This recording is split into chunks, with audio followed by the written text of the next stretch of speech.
एक इंटरेस्टिंग बातमी उद्धव ठाकरे भाजप आमदार कन्येच्या लग्नात गेलेले बघायला मिळाले। आमदार पराग अळवणी यांच्या कन्येच्या लग्नात उद्धव ठाकरेंनी हजेरी लावली। उद्धव ठाकरे आणि चंद्रकांत पाटील यांची लग्नात भेटही झाली।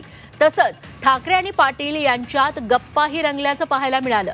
उद्धव ठाकरेंसोबत मिलिंद नार्वेकर, विनायक राऊत यांनी देखील लग्न सोहळ्याला उपस्थिती लावली। खरं तर 2019 पासूनच भाजप आणि शिवसेना ठाकरे गटात 36चा आकडा निर्माण झालेला आहे। सत्ता स्थापनेचा तिढा निर्माण झाला आणि तो तिढा यांची युती तोडण्यासाठी कारणीभूत ठरला। मात्र लग्न सोहळ्याच्या निमित्तानं शिवसेना आणि भाजपची ही नेते मंडळी आज एकत्र आलेली बघायला मिळाली। अगदी हसत खेळत त्यांनी एकमेकांना नमस्कारही केला।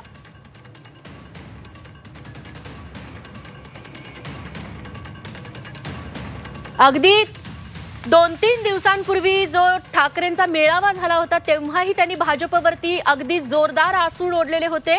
मात्र आज भाजप आमदार चंद्रकांत पाटलांना भेटताना त्यांच्या चेहऱ्यावरती स्मित हास्य बघायला मिळालं।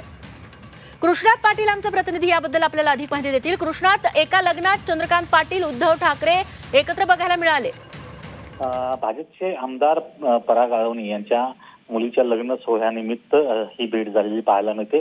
उद्धव ठाकरे, त्याचबरोबर मिलिंद नार्वेकर आणि विनायक राऊत हे लग्नाला उपस्थित होते। त्याचवेळी चंद्रकांत दादा पाटील हे लग्नासाठी आले असता ही समोरासमोर दोघांची भेट झाली आणि दोघांनी एकमेकांना नमस्कार केल्याचं या फोटोमधून पाहायला मिळते।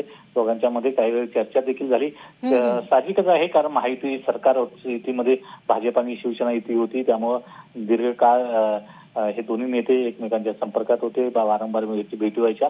परंतु नंतर महाविकास आघाडीचं सरकार स्थापन झाल्यानंतर काही प्रमाणात जो दुरावा निर्माण झाला होता आणि त्याचबरोबर आता गेल्या काही दिवसांमध्ये मागच्या हिवाळी अधिवेशनामध्ये मुख्यमंत्री यांची थेट भेट घेतली होती उद्धव ठाकरे यांनी आणि त्यामुळे या भेटीला एक वेगळं महत्व पाहायला मिळते। निश्चित कृष्णात, धन्यवाद तुम्ही दिलेल्या सगळ्या सविस्तर माहितीबद्दल।